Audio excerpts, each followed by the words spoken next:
Autographs. Today, we're going to cover autographs. Autografo. Autografo, as they say in Italy. There's so many things to know about autographs. A lot of do's and don'ts. I've been working with autographs for decades, and I want to get into some topics with autographs. Do you get an inscription? Do you get it personalized? Do you add game used? What type of pen do you even use? There's a ton of things to know. And honestly, Carlo, tell us everything you know about autographs, Carlo, man. Everything. Before I do that, let me pose a question to you guys. Okay. Speaking of autographs, what would you guys rather have? Let's say I have, 52 Mantle PSA 5. Would you rather have it with or without the auto? What's more valuable? What do you want as a collector? What do you want as an investor? If you want to flip, you know what I mean? Do you want the card with or without the auto? That's a good question. I think if it's a rookie card or true rookie card, it's better to have it on there. But if it, especially like a vintage card, like a Mickey Mantle, if you have that signed on there, I think it only adds significant value. However, especially he's passed away, like there's a lot of values that really It's more rare. it's definitely for sure. more rare. But is it more valuable? Yes. Yes, it would be. Yes, it is. Yes, it is. But 100%. But I think the question is, does that matter, right? Do we collect because we just want value? I mean, me personally, yeah, I want to add value wherever I can. I want to get more valuable items. Find value. You want to. Yeah, but This will value wherever. But I'm we saying can. typically an aftermarket auto decreases the value of the card. Yes, but if they it's a didn't true make rookie, pack though. pulled insert I autos in the understand. 52 top set either. But So I'm just. But that's a great question. Yes, Right. would I get a modern card where they make pack pulled Yeah, insert like- signed? No. No. Like a LeBron 2003, Right. and then you have him sign it. That would Right. that would be worthless. Perfect. Yeah, Perfect it's example. Like worthless. the Bowman Chromes. I see all the Yeah, Aaron it's Judges. terrible. Somebody went and got Aaron Judge to sign a Right. bunch of his non-signature cards. That hurts it. anything. That hurts it. Yeah, Absolutely. definitely. But the vintage guys who've passed away, or don't really sign that much anymore, like that's really significant value wise. Well, and I think it is because the stereotype for a long time was don't get your rookie card signed, Right. keep your cards That's in what I good mean, condition. yeah. So nobody did. So the people who actually did get the Mantle rookies and all those things signed, they're now so rare that they're exceptionally valuable. But 20, 30 years ago when you had a chance to meet Mantle, Exactly. maybe 30 plus, you wouldn't bring the rookie card to Mantle. Right. You would have brought a jersey or a baseball. So let's just go back and say we had a chance to meet Mantle now. Obviously, we'd all bring the rookie cards, but let's take cards off the table. Okay. What are you bringing right now to Mickey Mantle to get him signed? If you had the chance to get one thing signed. A bet. For me, it's a bet. Like I always stay away from the hats items with or jersey. Jersey's pretty nice actually, but Yeah, bats is an interesting Even choice. even with a jersey though, this is interesting. So people don't realize if they sign on the front of the jersey, it's actually worth less than if it's signed on the back of the jersey. And I think it's just always been that way because it displays better. So if you were to hang it on a wall or whatever the case may be, you want to see the back because that's like the signature part of that player. Would you rather the signature though on the back? It's on the back. Right. On the jersey or the number? On the number every time. Yeah, Every time? Every time. Absolutely. It's cleaner. It looks better. It looks perfect. That You way. did. Listen, you have I- more experience. No, I agree. I agree that I want it on the number, but the reason why I'm kind of a little hesitant is someone could just get the jersey number signed and then just sew them onto a different jersey, right? Essentially. It's actually a good point. So it doesn't mean the jersey was actually signed. You could have went up to Mantle or whomever and brought him some numbers and then get them sewn on. So Wow. I think that I'm not on a scumbag, so I don't think like that. That's actually No, that's how you do it. Spot on. That's Yeah. spot on. That is spot on. Yeah. People do that. There's a lot of you can just buy the number and it's probably like a couple $100. It's a lot less versus expensive. Buying a Yeah. jersey for thousands. That's pretty good. But I guess with Mantle, since we're on Mantle here, Yeah, it was just a random one I was Yeah. thinking about. but the vintage jersey, right?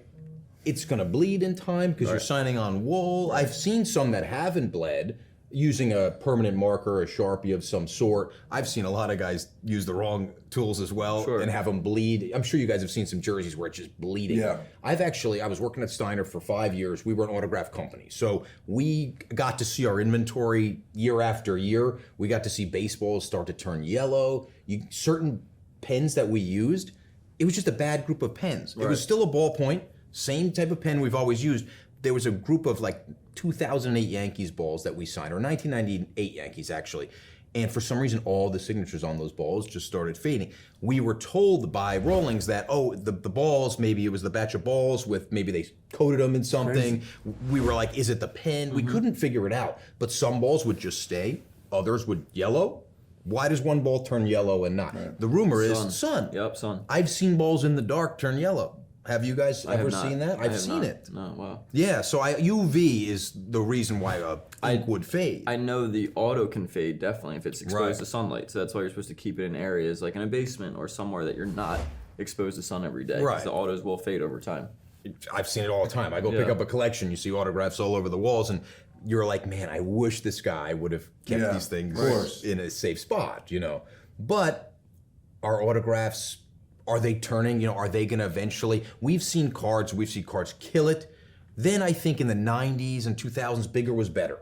Let's get the big frames. Let's go bigger. At Steiner, we wanted to make these collages that popped off the walls. Like we were all about bigger is better. So I certainly went out and got myself some huge items. Have you guys ever had some big stuff where you can't even open the closet door? You can't store Yeah. it. It's bulky. You ever get a guy email you or call you on consignment and say, hey, I've got these huge items. What's your first reaction? I'm more weary about those. Those big framed items, like you said, display. You're going to hang it up. Is it going to fade over time? You know what I mean? So If you want to put in the grand entrance, it's one thing. Yeah. So I think we've seen a shift from big back to small now. Yeah. You want it in the pocket. I always tell, first of all, everyone in this hobby's hiding something from their wife in terms of autographs or collectibles, right? They go out and spend 10 grand, 20 grand. Trust me. You don't want the Trust wife me. seeing the invoice. You don't want her seeing packages at the door when she's wanting to buy something for herself. I've seen it a million times. The baseball cards are small.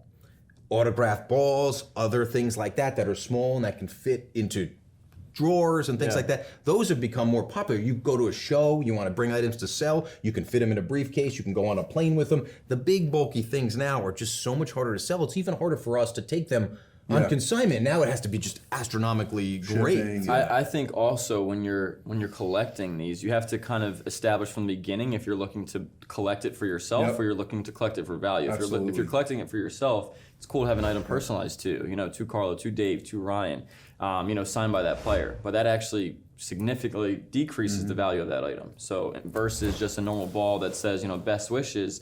And then the actual signature, because it's not to one person, so that market who's going to purchase that item is so niche at that point.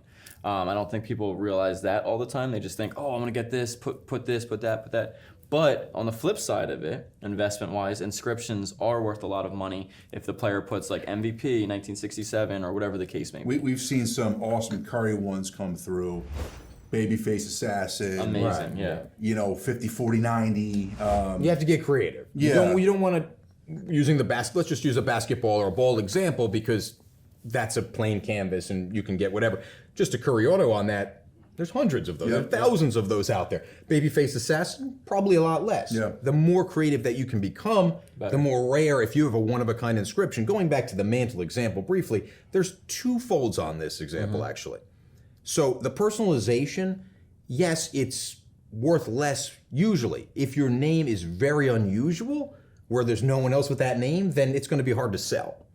But if I go out and I see a To Dave from Mickey Mantle ball, I'm going to pay a premium for that ball. Would I you? don't think I'm going to see a 2 Carlo. I'm going anytime to, soon, yes. but, You would. Pay, I've seen it. You would pay more because it says To Dave. I've had two Mikes and all this, and the winning bidders are always not. named Michael or Dave. Yeah, but I'm you didn't telling meet you. him, so you're acting like, oh yeah, I met Mickey Mantle. Okay, look, I'm not, let me rephrase that. I'm not Okay. saying me personally am having to go out and buy the Got To it. Dave because I need to show off that I know Mantle. But I'm saying that you will actually get a premium on the common Dave, Michael, Ryan, not so much Carlo. Well, hold on. Dude, my name's a big premium. But so going back to the original question. So we think if the player is deceased, we want the autographed card, rookie card. Whereas if it's modern, like for example, the Bird Magic card, we see a lot of those triple signed Bird Magic Dr. J. It's sick, but the value is a lot less than it would be. A PSA 9 raw, a PSA 9 without the SIGs is worth a lot more than with. So we think if it's Mantle, if it's we've sold a Babe Ruth Gowdy that was signed. I mean, the thing was sick.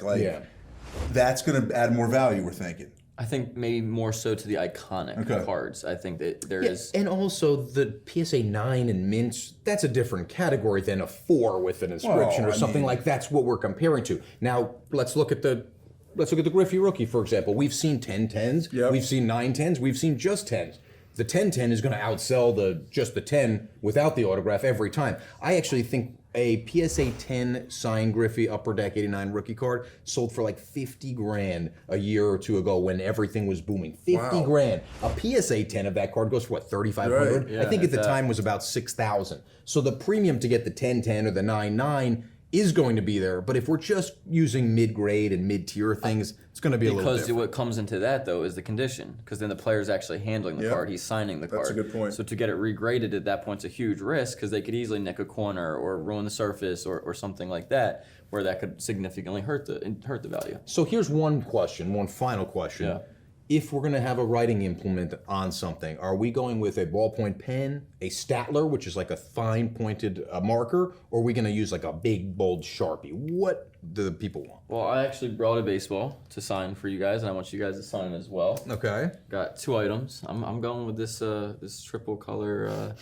The triple That's a pen? little Have you high. even seen one of those? Because I used to use doesn't those in matter. grade In school all the grade time. school, And he's yeah. taking the sweet spot, of course course. I am. And he's already five work. strokes deep and he Doesn't can't work. even get it. Don't worry, guys, we got this. All right. So the answer Pen is I'm blows. not using that Pen pen. blows. All right, I gotta use this. All right, come on, let's go. All right, so he's selecting the Sharpie. Me personally, on a baseball, I'm going ballpoint. Right. I don't want the Sharpie. Right. On a vintage signature, though, there was a collector who used to use. Nice. David? There was a collector who used to use Indian ink. They call like an inkwell. Now that's Wow. pen Nice. ink, and everything he got That's rated awesome. out 10s, and the stuff sold for 10x of what it would have because it was so bold and Right. beautiful.